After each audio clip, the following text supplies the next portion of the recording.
तो आखिरकार जिस बात का डर था चुनाव के बाद वो हो ही गई। वो ये कि चुनाव तक तो पेट्रोल और डीजल किसी तरह से कंट्रोल में थे उनके दाम, लेकिन अब पेट्रोल और डीजल महंगे हो गए। 5 राज्यों में विधानसभा चुनाव खत्म होने के बाद से ही पेट्रोल और डीजल की कीमतों में बढ़ोतरी को लेकर लगातार चर्चा हो रही थी।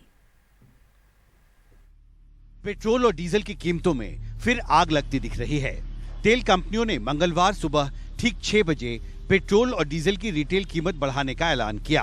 5 राज्यों में चुनावों के दौरान नवंबर के पहले हफ्ते में पेट्रोल डीजल पर एक्साइज ड्यूटी में कटौती के बाद तेल कंपनियों ने कीमत फ्रीज कर दी थी, जिन्हें 137 दिन बाद हटा लिया गया है। दिल्ली में पेट्रोल 80 पैसा महंगा होकर 96 रुपए 21 पैसे प्रति लीटर का हो गया है। मुंबई में पेट्रोल 84 पैसे महंगा होकर 110 रुपए 82 पैसे प्रति लीटर। कोलकाता में पेट्रोल 84 पैसे महंगा होकर 105 रुपए 51 पैसे प्रति लीटर और चेन्नई में पेट्रोल 76 पैसा महंगा होकर 102 रुपए 16 पैसे प्रति लीटर का हो गया है। डीजल की कीमत भी पूरे देश में बढ़ गई है। दिल्ली में डीजल 80 पैसे प्रति लीटर महंगा होकर 87 रुपए 47 पैसे प्रति लीटर का हो गया है। इलेक्शन था इसलिए कम था, अब इलेक्शन हो गया बढ़ा दिया रेट। अब रेट बढ़ा दिया। हाँ। और ये भी कहा गया तेल कंपनियों की तरफ से अंतर्राष्ट्रीय बाजार में कच्चा तेल महंगा हो गया यूक्रेन युद्ध की वजह से। वो तो ये इलेक्शन था नहीं, और इलेक्शन अगर नहीं होता ना तो उससे पहले ही तेल की कीमतें बढ़ रही थी, 115 तक पहुंच जाता तेल। वो तो इलेक्शन आ गया तो इसलिए डाउन रखा थोड़ा। तो कितना पर डे कितना आपको इस्तेमाल करना पड़ता है? मेरा 300-350 का पेट्रोल डलाता हूँ, 3 दिन चलता है मेरा।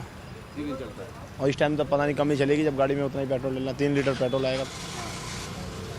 कभी तो बीच में 137 दिन तक कीमत नहीं बढ़ा तो आराम था। तो फिर तो 3-4 दिन 5 दिन चल जाता था। हाँ। टाइम बच जाता था उस टाइम और ज़्यादा। लगता है कि टैक्स में अगर कटौती की जाए जो पेट्रोल डीजल पे लगता है तो थोड़ा राहत मिल सकता है। भाई सरकार के ऊपर बोझ पड़ेगा, टैक्स में कटौती होगा सरकार के ऊपर बोझ पड़ेगा, वो सरकार के ऊपर बोझ पड़ेगा, पब्लिक के ऊपर बोझ पड़ेगी। वो तो ऑटोमेटिक वही चीज़ आके आती है ना, घूम फिर के वहीं आएगा। तो सरकार अपने घर से नहीं देगी, सरकार हमसे ही लेकर के सरकार हमको देगी। पिछले साल 4 नवंबर को जब देश में पेट्रोल और डीजल की कीमतों में बदलाव किया गया था, उस दिन अंतर्राष्ट्रीय तेल बाजार में कच्चे तेल की कीमत करीब $82 प्रति बैरल थी, जो आज बढ़कर 118 से 119 डॉलर प्रति बैरल तक पहुंच गई है। यानी पिछले 137 दिन में करीब 45% महंगी। कुछ ही देर बाद ये खबर आई कि मंगलवार से ही एलपीजी भी महंगी हो गई है। गैर सब्सिडी वाले एलपीजी सिलेंडर की कीमत 50 रुपया बढ़कर 949 रुपए 50 पैसे प्रति सिलेंडर हो गई है।